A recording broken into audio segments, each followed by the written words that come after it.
முன்கூட்டியே செஞ்சிருந்தா ஒரு குடும்பம் உடையாமே இருந்திருக்கும். சரிங்களா? முதல்ல எப்போ ஒரு வதந்தியாக வருதோ அப்போவே இந்த வதந்திகளுக்கு இடம் கொடுக்காம ஜோடி போட்டு தெரியாமல் மென்டலி பார்த்தீங்கன்னா அந்த ஹீலர் இவங்க ஹீலிங் பண்ணுறவங்க அப்படின்னு சொல்லிட்டு இவங்க ஹீலிங்லாம் பண்ணவே இல்லை. எல்லாருக்கும் ஹீட்டிங் தான் பண்ணாங்க. முதல்ல என்னன்றதை மருத்துவர்னால் முதல்ல இவங்க மருத்துவரே கிடையாது, அது வேறு விஷயம். இவங்கெல்லாம் ஒரு டுபாகோ டாக்டர் லிஸ்ட்டில் தான் வருவாங்க. இவங்கெல்லாம் முறையான டாக்டரும் கிடையாது. எப்படி அந்த ஒருத்தர் இருக்கான் பாருங்க, இந்த வாட்டர்மெலன் அந்த மாதிரி கதை தான் இதுங்கெல்லாம். டுபாகோ டாக்டர் தான் அரையும் குறையுமா பார்த்தீங்கன்னா நான் டாக்டர்னு சொல்லிக்கவே கூடாது. முதல்ல ஏதாவது ஏழை பாழைகளை பிடிச்சி ட்ரீட்மெண்ட் கொடுக்க பார்ப்போம், இந்த ஹீலிங் ட்ரீட்மெண்ட்டு. அங்கே போக மாட்டாங்க. பணக்காரங்களாம் பார்த்து இல்லை ஏதாவது பணக்கார குடும்பத்தில் இருந்தானுங்கன்னா அந்த குடும்பத்துக்குள்ளே உள்ளே போய் அதை பார்த்தீங்கன்னா தொடர்பை ஏற்படுத்திக்கிட்டு அதுக்கப்புறம் அந்த குடும்பத்தில் பேரம் பேசுறது, இப்படி தான் பல பேர் இருக்கிறத நான் பார்த்துருக்குறேன். அப்போ எச்சத்தட்டில் உட்காந்து சாப்பிட்டுட்டு அதுக்கப்புறம் இது எச்சத்தட்டு அப்படி சொன்னால் எப்படி இருக்கும்? அப்படி தான் இருக்குது. யார் கால் கேள்னு சொல்கிறது சொல்லுங்க பார்க்கலாம். தகுதி வேணாமா சொல்கிறதுக்கு? முதல்ல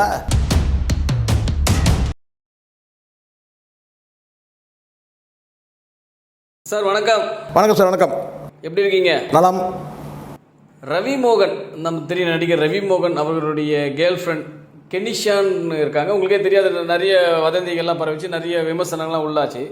திடீர்னு பார்த்தீங்கன்னா ஒரு வீடியோ வெளியிட்டிருக்காங்க, நான் சென்னை விட்டு போகிறேன் அப்படின்ட்டு. என்ன காரணம் சார்? இல்லை, இது அவங்க சென்னை விட்டு போகட்டும், தமிழ்நாட்டை விட்டு போகட்டும், இல்லை இந்தியா விட்டு கூட போகட்டும், நமக்கு பிரச்சனை அது இல்லை. ஒரு குடும்பத்தை ஒரு என்ன சொல்கிறது, ஒரு ஹோம் பிரேக்கரை தான் இருந்திருக்கிறாங்க அவங்க. அப்படிங்க சொல்கிறது. அதனால் இப்போ அந்த பிரேக்கப் பண்ணிக்கிறேன், அதை பண்ணிக்கிறேன், இதை பண்ணிக்கிறேன்னா தாராளமாக அது ரொம்ப முன்கூட்டியே செஞ்சுருந்தா ஒரு குடும்பம் உடையாமையே இருந்திருக்கும். சரிங்களா?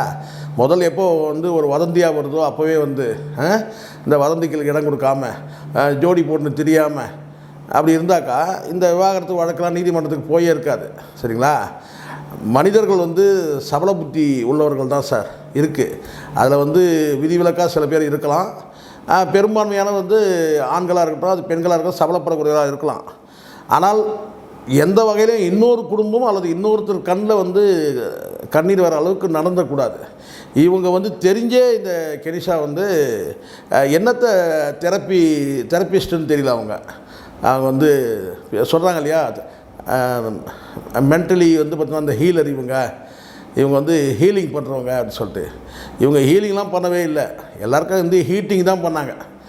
அதுதான் நான் சொல்கிறேன். இவங்க ஹீலிங் டாக்டர் அப்படின்றத விட ஹீட்டிங் டாக்டர் தான். ஏன்னா ஹீட்னால் நான் சொல்கிறது அடுத்தவங்களை உஷ்ணப்படுத்தி, அடுத்தவங்களை காயப்படுத்தி, அப்படி தான் இவங்களுடைய வாழ்க்கையே இருந்திருக்கு. தன் வாழ்க்கை எப்படியோ சூன்யமானாலும் சார், அடுத்தவங்க வாழ்க்கையை நாசமாக்கக்கூடாதுல்ல.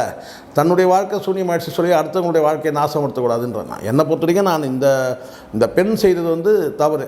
இப்போ சில பேர் ஒரிஞ்சு கட்டிட்டு வராங்க, ரவி மோகன் என்ன குழந்தையா?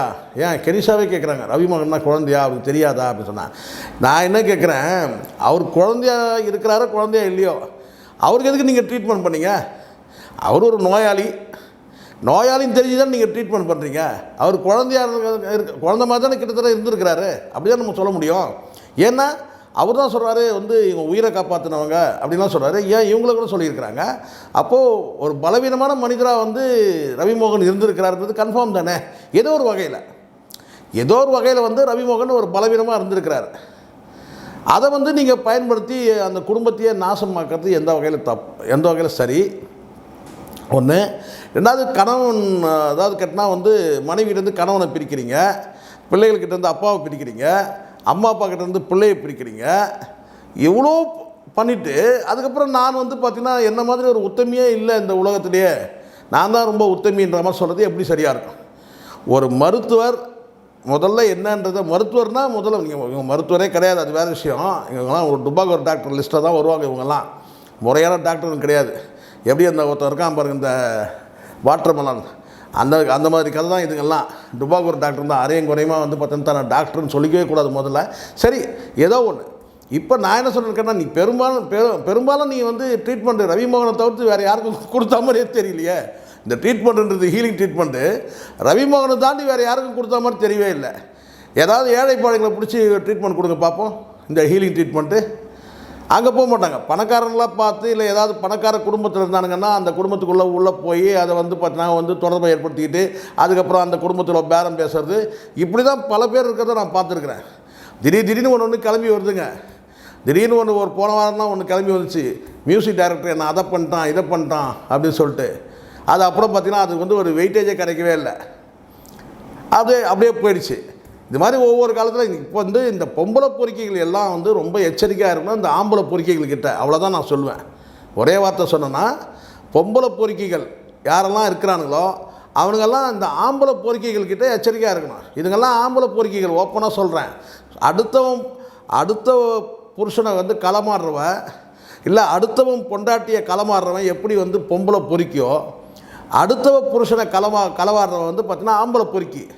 ஸோ இப்படி வந்து பார்த்திங்கன்னா இந்த ஆம்பளை பொறுக்கிகள்கிட்ட ரொம்ப எச்சரிக்கையாக இருக்கணும், கவனமாக இருக்கணும், குடும்பத்தினரே கவனமாக இருக்கணும். ஒரு காலகட்டத்தில் பிரித்து கொண்டு போயிட்டா உங்கள் புயல் வீசும்.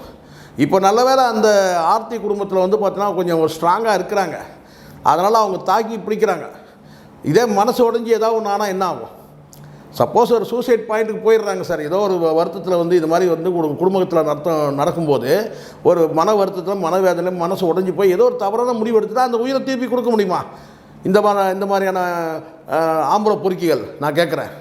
நல்ல குடும்பத்தில் உள்ள நுழைஞ்சி அந்த குடும்பத்தை நாசமாக்கி இப்படி ஒரு குழப்பு தேவையான, நீங்களே எச்சத்தட்டில் தானே சாப்பிட்றீங்க, அப்புறம் நீங்கள் என்ன இன்னொருத்தரை போய் சொல்கிறது? நீங்களே போய் வந்து பார்த்தீங்கன்னா இன்னொருத்தருடைய தட்டில் உட்காந்து சாப்பிட்டுட்டு அதுக்கப்புறம் அது வந்து இது எச்சத்தட்டுன்னு சொன்னால் எப்படி இருக்கும்? நீங்கள் போய் உட்காந்து சாப்பிட்றதே எச்சத்தட்டு தானே. அப்போ எச்சத்தட்டில் உட்காந்து சாப்பிட்டுட்டு அதுக்கப்புறம் இது வந்து இது எச்சத்தட்டு அப்படின்னு சொன்னால் எப்படி இருக்கும்? அப்படி தான் இருக்குது. யார் வந்து கால்கள்னு சொல்கிறது சொல்லுங்க பார்க்கலாம். தகுதி வேணாமா சொல்கிறதுக்கு? முதல்ல யார் வந்து கால்கள்னு சொல்கிறது? இப்படியெல்லாம் வந்து நிறைய தவறுகள் நடந்திருக்கு சார். நீதிமன்றத்தில் முறையான நடவடிக்கை எடுக்கிறாங்க அந்த அம்மா ஆர்த்தி தரப்பில். இப்படி தான் இந்த கலியுகத்தில் வந்து இந்த கணவன்களை வந்து இப்படி தான் மீட்ட வேண்டியதாக இருக்குது. நீதிமன்றம் போய் மீட்டணும். இப்போ வேறு குடும்பமாக தான் நடு ரோட்டில் வந்து சண்டை போடலாம், தொடப்பக்கட்டை எடுத்து அடிக்கலாம், செருப்பு எடுத்து அடிக்கலாம். இப்போ இன்றைக்கி உள்ள காலகட்டத்தில் வந்து பார்த்தீங்கன்னா சட்டப்படி தப்பாக தானே இருக்குது. அப்படி செஞ்சாலும் அப்போ நீதிமன்றத்தை போய் கதவை தட்டணும். நீதிமன்றம் முடிவெடுக்கிற வரைக்கும் நம்ம வந்து பார்த்திங்கன்னா காத்திருக்கணும், மன உளைச்சலோட காத்திருக்கணும். இப்போ அதான் நடக்குது. இப்போ அப்படி தான் கொஞ்ச நாள் முன்னாடி வந்து பார்த்திங்கன்னா வந்து இந்த மாதம்பட்டி ரங்கராஜ் வந்து அவங்க மனைவி போராடி மீட்டெடுத்தாங்க கணவனை. இப்போ இவங்க வந்து போராடிட்டு இருக்கிறாங்க. இன்னொருத்தர் ஒரு பக்கம் வந்து பார்த்திங்கன்னா சங்கீதாவும் வந்து ஒரு போராட்டத்தை முன்னெடுத்துருக்காங்க. இப்படி வந்து பார்த்திங்கன்னா இந்த ஆம்பளை பொறுக்கிகள் பிரபலமானவர்களை பார்த்து, பணம் இருக்கிறவர்களை பார்த்து இந்த ஆம்பளை பொறுக்கிகள் வந்து டார்கெட் பண்ணுறாங்க. இப்போ எச்சரிக்கையாக இருக்கணும், ஒழுக்கமாக இருக்கணும், தாய் தந்தையரை நேசிக்கணும், மனைவியை நேசிக்கணும், பிள்ளைகளை நேசிக்கணும், குடும்பங்களை நேசிக்கணும், சொந்த பந்தங்களை அத்தனை பேருமே நீங்கள் நேசிக்கணும். இதெல்லாம் வந்து ஒரு பலம். இப்படிலாம் நீங்கள் சேர்ந்து இருந்தீங்கன்னா எங்கேயாவது நீங்கள் பாருங்கள், எனக்கு மாமியார் வேணாம் மாமனார் வேணாம் இப்படி சொல்லக்கூடிய இடத்துல தான் வந்து பார்த்திங்கன்னா முதல் பிரேக் அதுதான். எனக்கு மாமனார் வேணாம் மாமியார் வேணாம், அம்மா வேணாம் அப்பா வேணாம், நான் தனியாக நடத்தணும், தனியாக குடும்பம் இருக்கணும். அந்த மாதிரி தனிமையாக போகும்போது தான் அந்த இடத்துல வந்து ஒரு பாதுகாப்பற்ற சூழல் வருது. அப்புறம் வந்து பார்த்திங்கன்னா வந்து ஒரு போராடக்கூடிய நிலைமை வருது. ஒரு சொந்தங்களோடு வந்து சேர்ந்து இருக்கிறது பலம். அது மாமனார் மாமியார் அப்பா அம்மா அந்த உறவுகளோடு சேர்ந்து ஒன்றா இருக்கிறது பலம். இந்த தனியாக போகும்போது தனியாக போய் இழந்தவங்க நிறைய இந்த மாதிரி மூன்றாவது நபருக்கு வந்து பார்த்திங்கன்னா நீங்கள் இடம் கொடுக்குற மாதிரி ஆகிடும். இங்கே சுற்றி வந்து பார்த்திங்கன்னா வந்து ஒரு பந்துக்கள் இருக்கும்போது பயம் வரும். அந்த இடத்துல வந்து ஒரு பொருளை திருடக்கூடாது. இப்போ வந்து ஒரு வீட்டில் வந்து பார்த்திங்கன்னா ஒரு 10 பேர் குடும்பம் இருக்கிற வீட்டில் அந்த பொருளை வந்து திருடுறதுக்கு பயம் வரும். ஏன்? யாராவது ஒருத்தர் முடிச்சுப்பாங்க, யாராவது ஒருத்தர் வந்து நம்மளை வந்து பார்த்திங்கன்னா வந்து நம்மளை அடித்து துவம்சம் பண்ணுவாங்கன்ற அந்த பயம் இருக்கும் திருடனுக்கு. யாராவது ஒருத்தர் முடிச்சுப்பான் தூங்கத்தில் ஒரு 10 பேர் இருக்கிற இடத்துல. அதே 2 பேர் இருக்கிற இடத்துல ஈஸியாக தாராளமாக போய் வந்து திருடலான்ற எண்ணம் வரும் இல்லையா? அதனால் எச்சரிக்கையாக இருக்கணும். வாழ்க்கையில் ரொம்ப உஷாராக இருக்கணும். இன்றைக்கி காலம் மாறிட்டுருக்கு. பணக்கார இளைஞர்கள் வந்து சுற்றி வந்து ஒரு ஆம்பளை பொறுக்கிகள் கூட்டம் வந்து உருவாக்கிட்டுருக்கு. எச்சரிக்கையாக இருங்க. நான் எல்லாரையும் சொல்லலை. எவ்வளோ உழைச்சி சாப்பிட்ற பெண்கள் இருக்கிறாங்க. கணவன் இல்லைனால் கூட வந்து பார்த்தீங்கன்னா பிள்ளைகளை கௌரவமாக காப்பாற்றக்கூடிய பெண்கள் நிறைய இருக்கிறாங்க. தயவுசெய்து கொஞ்சம் எச்சரிக்கையாக இருங்க. இது வந்து ஒரு ரெக்வஸ்ட்டாக தான் நான் சொல்கிறேன், ஒரு அட்வைஸாக தான் நான் சொல்கிறேன். யார் மீதும் எனக்கு எந்த விதமான காழ்ப்புணர்வும் கிடையாது. எனக்கு கெனிஷா யாருன்னு தெரியாது, ஆர்த்தி யாருன்னு தெரியாது, அவங்கள்ட்ட பேசணும் கிடையாது, ஒன்றும் கிடையாது. ஆனால் பொதுவாக நான் சொல்கிறேன், பரவலாக வந்து பணம் படைத்த பிரபலமான ஆண்கள் மீது ஒரு பார்வை வந்து இது போன்ற வந்து ஆம்பளை பொறுக்கிகள் இருக்குது. எச்சரிக்கையாக இருங்க. ஒரு ஒரு குறிப்பிட்ட பீரியடுக்கு மேலே நீங்கள் வந்து எச்சரிக்கையாக இருங்க. சார் ரவி மோகனுடைய மனநிலை இப்போ எப்படி சார் இருக்கும்?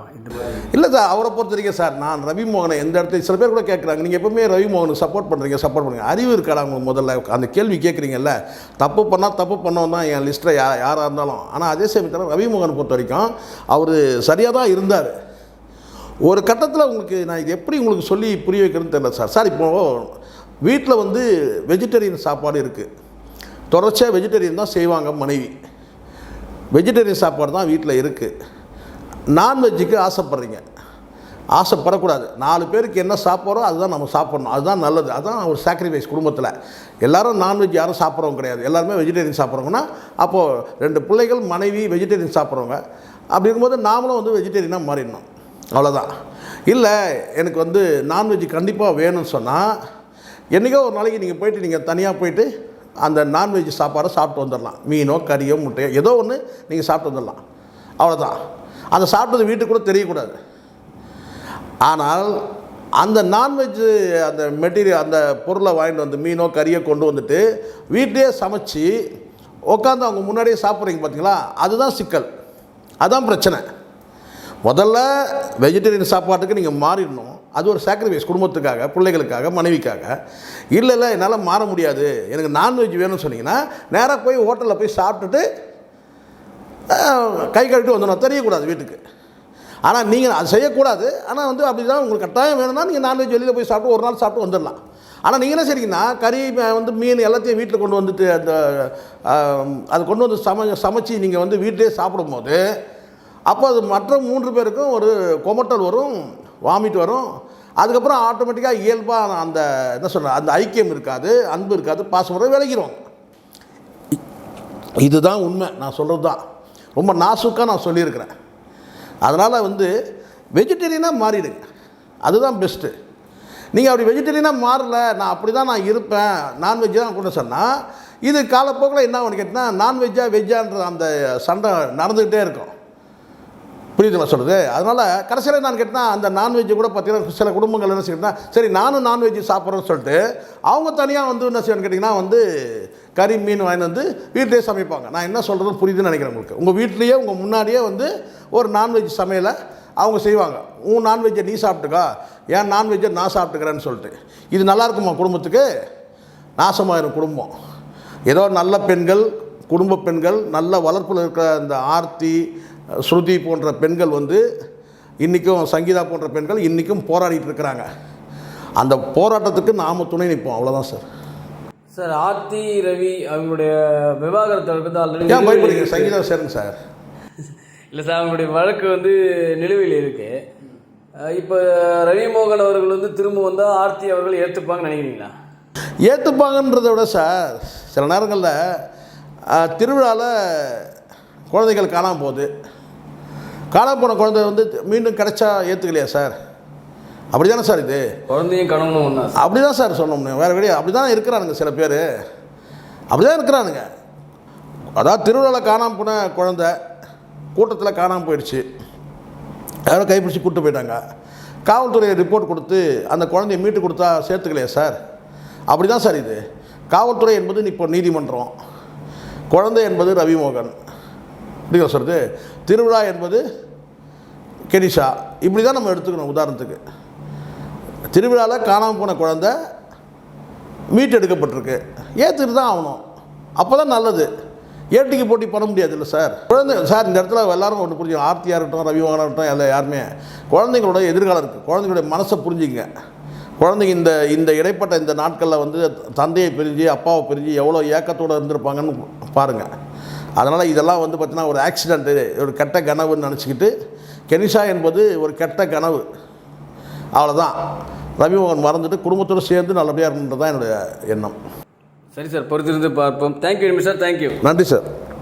இது போல பல வீடியோக்களை கண்டு மகிழ எங்களது ரீசன்ட் வாய்ஸ் சேனலை மறக்காம சப்ஸ்கிரைப் பண்ணுங்க.